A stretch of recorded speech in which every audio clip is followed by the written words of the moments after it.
when the drums stopped beating. Setting, Ogwashi, a small rural town in Delta State, early 2000s. Red earth roads, zinc-roofed houses, palm wine joints, evening markets, and the occasional sound of talking drums drifting from the village square. Main characters. Adana, a 17-year-old girl, first daughter of her family, known for her beauty and stubbornness. Papa Chiki, her father a respected but strict farmer who believes in discipline above all. Obina, a 22-year-old motorbike rider, Okada man with charm and an unpredictable temper. Maman Kichi, the busybody neighbor who always knows everyone's business. The first rooster had not yet crowed when the faint hum of voices began to ripple through Agwashi. It was the sort of whispering that came like a soft Harmattan breeze, quiet at first, but carrying something sharp and cold if you stayed still enough to hear it. A woman's voice here, a man's low reply there, doors creaking softly as if to avoid being noticed. The village was wrapped in its usual early morning darkness. The red earth paths, still damp from the night dew, glistened faintly under the shy light of a thin moon. Far off, somewhere beyond the palm groves, a lone drum beat once, twice, and then stopped, as if the player's hands had been seized by hesitation. Adana stirred in her raffia mat. She had not slept much. For hours, her mind had been turning over the same images, the way Obina had gripped her wrist last night at the edge of the market square, the heat in his eyes when he spoke of taking her away from this place, and the way Mama Nkechi's sharp eyes had followed them through the crowd. She sat up, her wrapper sliding from her shoulder. The air smelled of smoke from last night's cooking fires, and somewhere in the distance came the faint, metallic clang of a palm wine tapper's cutlass against a tree trunk. Inside their small, mud-walled house, the sound of Papa Chike's breathing was heavy and steady. He was still asleep, but she knew it would not be long before he woke to begin his farm chores. When he did, his deep voice would fill the air like a gong, summoning her to fetch water from the stream and sweep the compound. Adana rose and stepped outside into the compound. The morning felt heavy, like something was waiting in the shadows. The other compounds were waking too.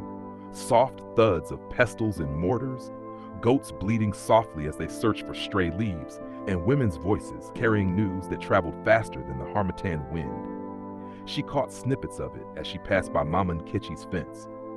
I saw them myself. Obina holding her arm like that in public. And she's still under her father's roof? Let's see if Chike will fold his arms and watch shame enter his house. Adana's steps quickened. She hated the way gossip stuck to your skin in this village, how a single moment could become tomorrow's market headline. But she also knew there was truth in what they whispered, and that truth would find its way to her father soon enough. At the stream, the water mirrored the pale morning sky. She bent to fill her calabash, but her reflection stared back with a mixture of defiance and fear. In the distance, the sound of that lone drum came again, once, twice, and then silence. It was as if the village itself was holding its breath. By the time she returned home, Papa Chike was standing in the middle of the compound, his hands folded behind his back. He was dressed for the farm, but his eyes were fixed on her with the kind of stillness that made her heart pound. Adana, he said quietly, almost too quietly. Yes, Papa, she replied, balancing the calabash against her hip. I hear Obina has been walking you home from the market at night. The rooster crowed then, loud and sudden, shattering the silence. But the tension did not leave the air. It thickened, wrapping around them both like the Harmattan haze, and Adana knew that this morning, the real drums had stopped beating long before the festival could even begin. The Harmattan morning stretched on, each minute thick with the kind of silence that made you hear the smallest things, the scratch of a chicken's claws on dry earth, the faint rattle of palm fronds in the wind, the quiet hiss of firewood catching flame. Papa Chike had not spoken another word after that first question. Instead, he ate his breakfast in silence, his jaw moving in slow, deliberate motions. Mama had sensed something in his face and kept her own eyes on her steaming pot of yam porridge, as if the food's readiness depended on her looking nowhere else. Adana ate nothing. Her spoon had been dipping into her bowl, but her throat was too tight to swallow. She knew her father's silence was never empty. It was the kind that meant a storm was gathering inside him, and when it broke, it would drench the whole compound. When the sun rose higher, Papa Chique tied his faded wrapper tighter around his waist and took up his cutlass. "I'm going to the farm," he said simply, not looking at anyone in particular. But before stepping out of the compound, he stopped in the doorway and turned to Adana. "When I come back, you will tell me what business you have with that Obina boy." And then he was gone, his broad back fading into the dust of the path. The moment the gate creaked shut, Mama let out a long sigh and shook her head. "Adana," she said, voice low but firm, "do you want your father's enemies to laugh at him? You are still a child, a man like Obina." She paused, stirring the pot as though the steam would carry away her words. "He is not for you." But Adana said nothing. She stood there, her hands folded in front of her, eyes fixed on the far end of the compound where the path curved toward the market road. She was thinking of last night, of Obina's calloused hands holding her wrist just a little too tightly, of his voice low and urgent in her ear. "We can leave, Adana. I can take you to Asaba. You'll never have to fetch water from this stream again." The thought had kept her awake for hours. But along with the excitement came fear, because she knew the village did not forget easily, and neither did her father. By afternoon, the Harmattan haze had deepened, turning the sky the color of old ash. From the road came the faint, uneven putter of a motorbike. Adana knew the sound before she saw him. Obina's bike roared into view, black and dusty, the back seat empty, but for a frayed jute sack. He cut the engine just outside her father's compound and leaned casually on the handlebars. "Adana!" he called, grinning as though nothing in the world could touch him. She froze where she stood. Mama's eyes shot toward the gate like a hawk's. From somewhere in the neighbor's compound came Mama Nkechi's voice, loud enough to be heard by anyone within earshot. "Hey! So the boy has the boldness to come here in broad daylight." The neighbors began to gather like moths to a lantern. Someone's child ran past giggling. A man coughed somewhere nearby, and the air itself seemed to lean in, listening. Adana took a step forward, then stopped. Her father's words from the morning sat heavy in her mind. Obina's grin faded slightly as he looked at her, and for a moment, even the Harmattan wind felt still. Somewhere behind them, the sound of that lone drum came again. Once, twice, and stopped. The Harmattan sun hung low in the sky, the light filtering through dust like pale smoke. Obina was still straddling his motorbike, one hand resting lightly on the throttle, the other draped across the seat. His grin had settled into something tighter, as if he could feel the weight of eyes watching from every corner of the village. Adana hadn't moved from the spot near the cooking shed. She could hear her own heartbeat in her ears, each thud matching the faint metallic tick of Obina's cooling engine. Then the sound came, a familiar steady thunk, thunk, thunk of footsteps on the dry earth. It was the sound of her father's gait, unhurried but heavy, the sound that made children straighten their backs and men lower their voices. Papa Chique stepped through the gate with his cutlass still in hand, a bundle of firewood strapped across his shoulder. His wrapper clung to his damp waist, and his bare chest glistened from the climb back from the farm. He stopped in the middle of the compound. The firewood slid from his shoulder to the ground with a thud. His eyes went from Adana to the motorbike, to Obina, slow, deliberate, as if he was reading a story written in bold letters. "Who is this?" Papa Chique said, though his tone made it clear he already knew. "Good afternoon, sir," Obina said quickly, standing straighter. "I!" Papa Chique raised his hand, palm outward, silencing him. The cutlass gleamed in the sun as he shifted it in his grip. "I have heard," Chique began, his voice calm but hard, "that you have been carrying my daughter on the back of your machine at night, that you have been speaking to her when the market is closing, that you hold her arm as if you have already paid her bride price." Obina's jaw tightened. Around them, the low murmur of onlookers swelled. Mama Nkechi was leaning halfway over her fence, her headscarf slipping back as she craned her neck. "Sir," Obina said, forcing a smile, "I respect you. My intentions are good." Papa Chique stepped forward, the cutlass still in his hand. "Your intentions are wind," he said sharply, "the kind that blows dust into the eyes and leaves blindness behind." The silence that followed was so thick, even the goats at the far end of the road seemed to hold still. "Leave," Chique said finally, his voice low and steady. And do not bring your machine to this compound again. If you have business here, let it be the kind a man carries in daylight to the father of the girl, not the kind that hides in shadows." For a moment, Obinna didn't move. His eyes flicked to Adana, whose lips were pressed into a thin, unreadable line. Then, with a short nod, he swung one leg over the bike, kicked the starter, and let the machine roar to life. The sound of the engine echoed down the road until it was swallowed by the Harmattan haze. Papa Chike stood there for a moment longer, watching the dust settle before turning to his daughter. "Inside," he said, just that one word. And in the stillness that followed, the sound of that lone drum came again, this time softer, as if even the drummer feared being heard. The air inside the small mud-walled room was stifling.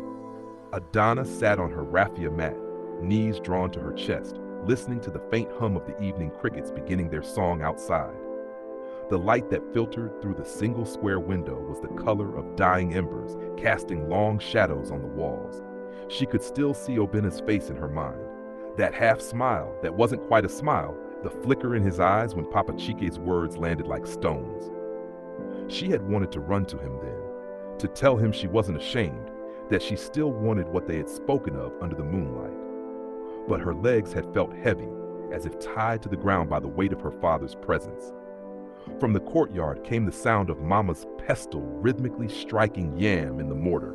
Thump, thump, thump, each beat steady and unchanging, like the heartbeat of the compound.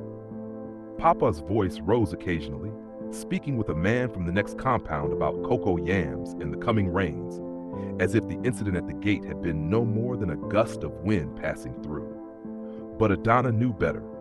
Her father's silence on the matter now did not mean it was over. If anything, it meant he had moved it from the open air into the quiet forge of his mind, where thoughts grew sharper and heavier. She lay back, staring at the woven ceiling mats. The hum of evening was rising. Distant voices from the market road, a baby crying somewhere nearby, the faint clink of palm wine cups at Mama Uzo's joint down the path. But beneath it all was the same restless feeling that had been building in her for months. This village was too small for her dreams. She thought of the promise Obinna had made, Usaba with its paved roads and tall buildings, its shops filled with fabrics finer than anything in Ogwashi. He had spoken of work for her in a cousin's tailoring shop, of a small room they could share, of nights when they would walk by the streetlights and no one would whisper behind their backs. The thought made her chest ache in a way that was half hope, half fear. The shadows lengthened. She rose quietly and stepped outside. The Harman evening was cool now, the dust in the air turning gold in the fading light. Across the compound wall, she saw Mama Kechi sweeping her yard with brisk strokes, but her eyes were fixed on Adana. The woman didn't speak. She didn't need to. Her look was enough to say, "I'm watching you." Adana turned away and walked toward the gate, her steps slow. The road was quiet, but she kept looking toward the bend where the dust still lay thick from Obina's motorbike hours ago. In the far distance, a faint sound drifted to her. Not the lone drum this time, but the low, throaty hum of a motorbike engine. It was far off, fading in and out with the wind, but she knew it instantly. Her heart quickened. The moon was not full that night, but it was bright enough to paint the village paths in pale silver. The Harmattan wind had softened, carrying with it the faint scent of roasted maize from a nearby fire. Most compounds had gone quiet, their cooking fires reduced to red glows, their gates shut against the night. Adana lay on her mat, listening for her father's snores. When they finally came, deep and steady, she wrapped a light wrapper around her shoulders and slipped outside. Her bare feet made almost no sound on the cool earth. The path to the stream was darker now, the tall elephant grass leaning inward like silent watchers. Somewhere in the distance, a nightjar called, its voice sharp in the stillness. Adana's pulse quickened as she neared the bend, and then she saw him. Obinna was leaning against his motorbike, the headlamp off, his figure a shadow against the pale sky. When she stepped closer, he straightened, the glint of his eyes catching the moonlight. "You came," he said softly, as though afraid to break the spell of the night. "I shouldn't be here," she replied, but she didn't stop walking until she stood just a breath away from him. Obinna reached for her hand. His palm was rough, warm, and steady. "I've been thinking since this afternoon," he said. "Your father, he will never let me come near you unless I have money, land, and respect in this village. And you know how long that will take." Adana said nothing. She could feel his heartbeat through his grip, could smell the faint scent of engine oil on his clothes. "That's why we should go," he continued, his voice low but urgent. "Tomorrow night, I have enough fuel to take us to Asaba. We can be there before your father even wakes up." The words stirred something deep in her chest, fear and longing locked in a tight embrace. She imagined the road, the hum of the bike beneath her, the wind in her hair, and the city lights of Asaba rising before them. But she also imagined Papa Chike's face when he found her gone, and the weight of the village's whispers pressing down on her name. Obinna must have seen the hesitation in her eyes. He leaned closer, his voice barely above a whisper. "Adana, I don't want to lose you to this place." For a moment, neither of them moved. The night seemed to hold its breath. Then, somewhere far off, that lone drum began again, slow, steady beats that felt almost like a warning. A rustle came from the elephant grass. Adana turned sharply, her eyes scanning the shadows. Obinna's hand tightened around hers. "It's nothing," he murmured, but his gaze was fixed on the darkness too. The drum beats stopped, the rustling faded, but the stillness that followed was heavier than before. "Tomorrow night," Obinna said again, as if sealing a pact. Adana nodded, but as she walked back toward the compound, the image of those shifting shadows in the grass stayed with her. The morning after their meeting, Adana moved through the compound as if nothing had shifted inside her. She fetched water from the stream, swept the yard, and pounded cassava with steady arms, but every beat of the pestle was counting down hours, not yams. Obinna's words echoed in her mind. Tomorrow night. Papa Chike had left early for the farm, his cutlass strapped to his back, the strap digging into the dark sweat patch that formed quickly in the harmattan heat. Mama was at the market selling smoked fish, leaving Adana alone in the compound, except for the two restless goats that kept nudging the kitchen door. She slipped inside and began to fold the few things she would take: a wrapper with bright yellow hibiscus prints, the small tin box that held her mother's coral earrings, and a half-worn bar of soap wrapped in paper. Everything fit into a faded blue school bag she had not touched in over a year. Outside, the dry leaves shifted with the wind, their sound crackling like whispers. She froze. Slowly, she turned toward the compound gate. Mama Nkechi was standing there. Her broom was in her hand, but it wasn't sweeping. She leaned against the fence, eyes fixed on Adana, with the steady patience of someone who could outwait the sun. "Young girls don't walk at night for nothing," Mama Nkechi said finally, her voice soft, almost kind, which made it worse. "I saw you." Adana's throat tightened. "Saw me where?" "In the path near the stream," Mama Nkechi replied, adjusting her headscarf. "With that Obinna boy. My eyes are old, but they are not blind." The goats bleated, breaking the moment, but the air between them was taut. "I'm not telling your father," Mama Nkechi went on, "but the village has ears bigger than mine. And when they start whispering, the wind will carry your name into every cooking pot before the soup is ready." She gave a small smile, the kind that wasn't really a smile, and turned away, her broom scratching the earth as she walked. Adana's fingers clenched around the strap of the bag.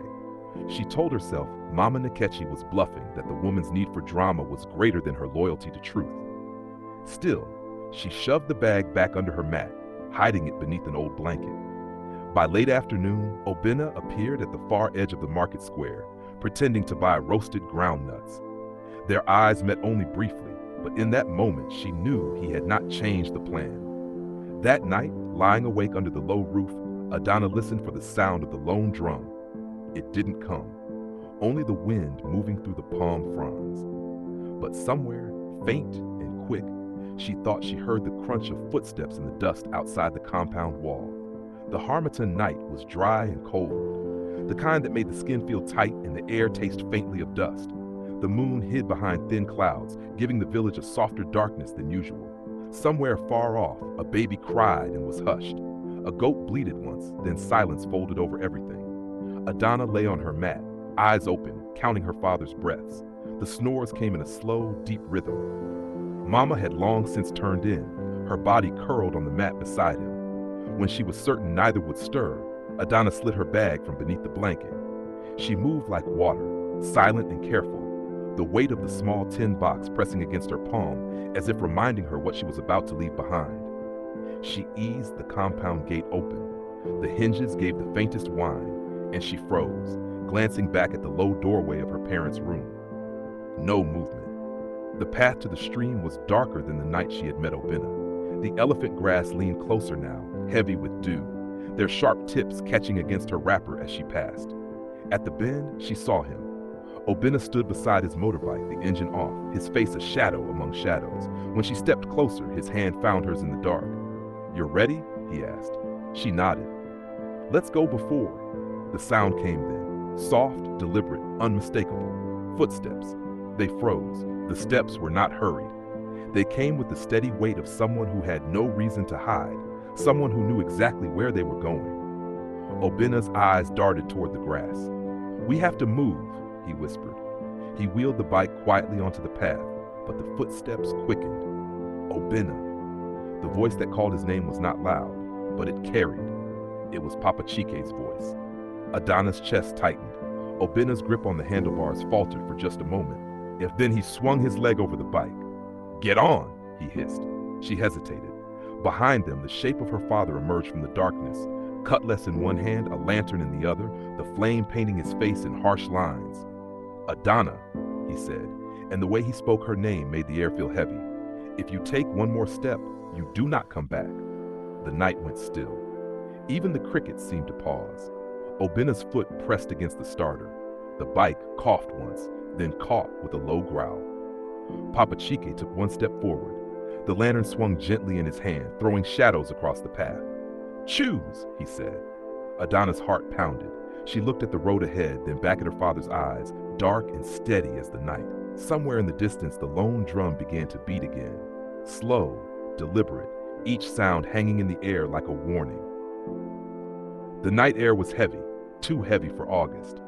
Even the crickets, who had never once failed to chant their nightly chorus, were silent. The moon hung low over Umuagwu, a pale, watchful eye behind a veil of thin clouds. Somewhere far off, a single dog barked, sharp and urgent, before it was abruptly silenced. Inside Neka's hut, the small oil lamp flickered against the mud walls, casting trembling shadows that seemed to lean closer with each passing second. She sat on her bamboo mat, knees pulled up to her chest, staring at the small wooden carving the old woman had given her earlier that day. It was shaped like a man with no eyes, his face frozen in an expression of silent agony. The old woman had whispered when handing it over, "When you hear the drums, hold this tight. Do not sleep, and whatever you see, do not call it by name." Neka hadn't understood then. But now, the first sound came like a far-off heartbeat, a dull, rhythmic thump that rolled across the hills. Slowly it grew louder, the beat quickening as if the very earth was being urged to run. Neka's pulse matched it, faster, faster, until she could no longer tell which was her own heart and which belonged to the drum. Her father was still at the village square, attending the elders' meeting about the strange happenings in Umuagwu, the missing goats, the unexplained footprints in the yam fields, and that woman's child who was found sitting by the stream at dawn, staring at the water with eyes too wide, too still. The drums had begun not long after he left. A shadow crossed her doorway. It lingered there. No movement, no sound, only the faint outline of a figure against the dim moonlight. Neka's breath caught in her throat. Her first thought was to call out, to ask if it was her father, but the old woman's warning echoed in her mind. Do not call it by name. The figure moved inside without lifting the raffia curtain. The lamp sputtered and went out, plunging the room into a darkness so thick she could taste it. She gripped the carving in both hands, its rough edges biting into her palm.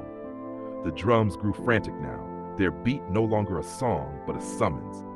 And then, in that suffocating dark, she heard the breathing, slow, deliberate, and far too close. A drop of cold sweat slid down her neck. The breathing stopped, and in the silence that followed, something whispered her name. The harmattan wind had returned, dry and sharp, scratching the back of the throat like an old grudge. The red dust it carried seemed determined to cover everything, the cracked earth, the corrugated rooftops, even the memories of what had happened. But in Umuagwu, memories had a way of resisting burial. They clung, stubborn as old wounds. Okonkwo's compound stood silent, his yam barn empty, his once busy courtyard swept clean but lifeless. Since the night of the fire, the night the village elders called Egwung Abuo Omwa, the dance of two spirits, nothing had been the same. The women still spoke in whispers when they passed his gate. The children no longer chased each other along the footpath there. They gave it a wide berth, as if the shadows beyond the fence could stretch and swallow them. Even the rooster that used to crow by his window at dawn had stopped, choosing instead to wander to the neighbor's yard. But the worst change was the drums. Umuagu had always been a village of sound. There was the ogun that called the men to meeting, the deep udu that marked the start of the wrestling festivals, and above all, the talking drums that spoke the village's history in tones older than memory. But since that night, the drums had not sounded. Not even once. It was said that the chief drummer, Okechukwu, had woken up one morning to find his drum skins shriveled and cracked, as if they had been left for years in the sun. No one had touched them since. Okonkwo, meanwhile, had become a man of shadows. He moved mostly at dusk, when the sun's last light softened his features, and even then, only to the stream or to his late father's grave. He did not greet. He did not explain. He carried something in his eyes, a weight that kept questions away. The village elders had tried to summon him, but each time they sent for him, he replied with the same short message. Let the dead speak first, then I will answer. And then on the first night of the new moon, they did. It began with a faint drumming, so faint it could have been the wind in the raffia palms. But those who knew the old rhythms felt their hearts stop. It was not a festival beat. It was not a dance beat. It was the slow, heavy Nianwu rhythm, the call for the dead. No one saw who played it. The sound seemed to come from the forest, from the stream, from the very ground. And with each beat, the air grew heavier, as though the harmattan itself had paused to listen. Okonkwo, hearing it from his hut, rose slowly and stepped outside. The moonlight caught him in full, revealing his bare feet and the old Isiagu shirt he wore, torn at the collar. He did not take a lantern. He did not look back. The villagers watched from the shadows as he walked towards the sound, the dust curling around his ankles like small spirits. No one dared follow. The drumming grew fainter with every step he took, until both he and the sound disappeared beyond the tall lupaka trees. By dawn, the path he had taken was empty. His compound remained untouched. The yams he had left on the kitchen shelf were still there. Only his footprints in the dust marked that he had once lived among them. The drums never returned to Umuagu. And yet, some nights, when the moon is thin and the wind carries just right, the women fetching water from the stream swear they can hear it. That slow, heavy beat, followed by the faint voice of a man speaking, as if explaining something no living ear was meant to understand.